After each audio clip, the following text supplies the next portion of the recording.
السلام علیکم ورحمۃ اللہ وبرکاتہ۔ جی معزز ناظرین کرام، آپ ہمارے چینل پر تشریف لائے ہیں، دل کے تھا گہرائیوں سے آپ کو خوش آمدید کہتے ہیں۔ ہمارے چینل کو سبسکرائب کر دیں، لائک اور شیئر کر دیں، اور واچ ٹائم ہماری ویڈیو کو مکمل واچ کیا کریں۔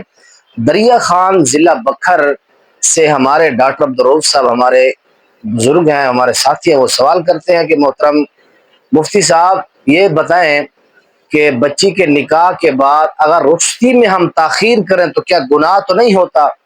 اس کے بارے میں وہ پوچھتے ہیں۔ نکاح ہو جاتا ہے بعض اوقات، تو رخصتی کرنے کے اندر ہم تھوڑی سی تاخیر کر دیتے، کیا یہ اسلام میں جائز ہے؟ ایسا کرنا کیسا ہے؟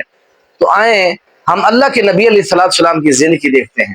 نبی علیہ الصلوۃ والسلام کی زندگی کے حوالہ سے ہم صحیح البخاری ہے، مناقب انصار کے اندر حدیث 3894 نمبر حدیث ہے، اور اس حدیث کو بخاری کے اندر امام بخاری رحمہ اللہ نے بیان کیا ہے، اور اس حدیث کی جو راویہ ہیں وہ خود اماں جی عائشہ رضی اللہ عنہا ہے۔ اماں جی عائشہ فرماتی ہیں کہ جس وقت میرا نکاح اللہ کے نبی سے ہوا تو اس وقت میری عمر کیا تھی؟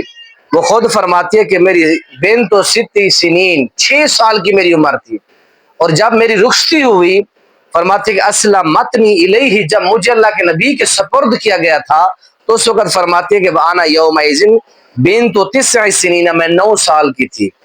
یعنی رخصتی نکاح 6 سال میں ہوا، رخصتی 9 سال کے اندر ہوئی، تو معلوم ہوا نکاح کے بعد رخصتی میں لیٹ ہو جائے، تاخیر ہو جائے، گناہ نہیں ہوتا۔ یہ نبی علیہ الصلوۃ والسلام کے عمل سے ثابت ہے۔ اللہ تعالی ہمیں قرآن حدیث پر عمل کی توفیق دے۔